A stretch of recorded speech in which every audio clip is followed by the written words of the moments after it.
चाहिँ ZKTको ML100 model हो। आज चाहिँ हामी यो डिभाइसलाई चाहिँ सफ्टवेयरमा कनेक्ट गर्न गइरहेछौँ। यसको मोबाइल एप्लिकेसन छ जेट स्मार्ट।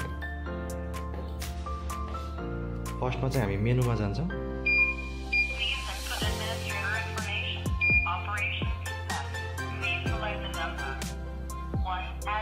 त्यसपछि चाहिँ हामी फोमा थिच्छौँ। त्यसपछि चाहिँ फोपछि चाहिँ टूमा हामी प्रेस गर्छौँ। यो पछि चाहिँ हामी हाम्रो यो मोबाइल एप्लिकेसन खोल्छौँ।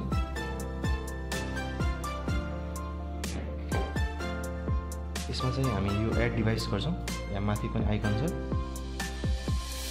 Add device. हामीले ब्लुटुथ चाहिँ अन गर्नुपर्ने हुन्छ। त्यसपछि चाहिँ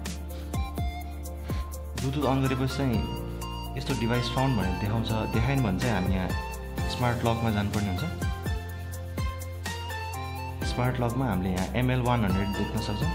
त्यसमा प्रेस गर्न सक्छौँ। त्यसपछि नेक्स्ट, त्यसपछि फेरि नेक्स्ट। यसपछि चाहिँ हाम्रो यहाँ वाइफाईको पासवर्ड हाल्नुपर्ने हुन्छ।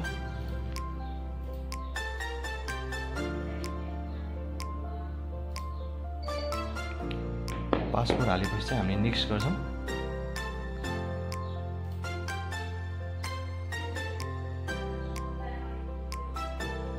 त्यसपछि डिभाइस एड भइरहेछ। यो चाहिँ एड भइसकेको छ सक्सेसफुली। अब हामी ब्याक जान्छौँ।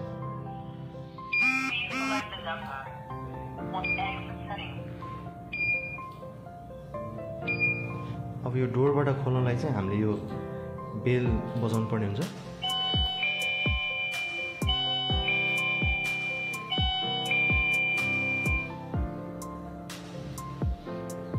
हाम्रो चाहिँ यहाँ नोटिफिकेसन आउँछ। नोटिफिकेसनमा प्रेस गरेपछि चाहिँ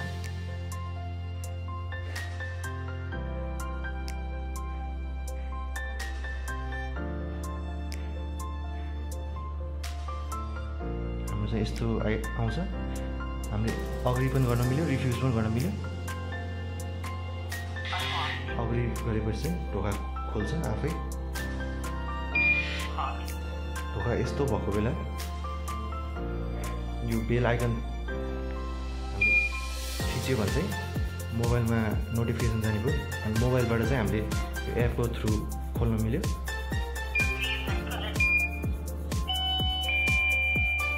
बेल बजिरहेछ।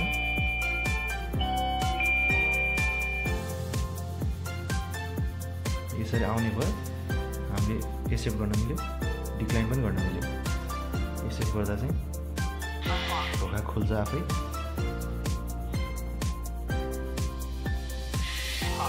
यसमा चाहिँ हाम्रो लगहरू पनि देखाउँछ। जस्तै फिङ्गरले खोलेको, कार्डले खोलेको सबै लगहरू।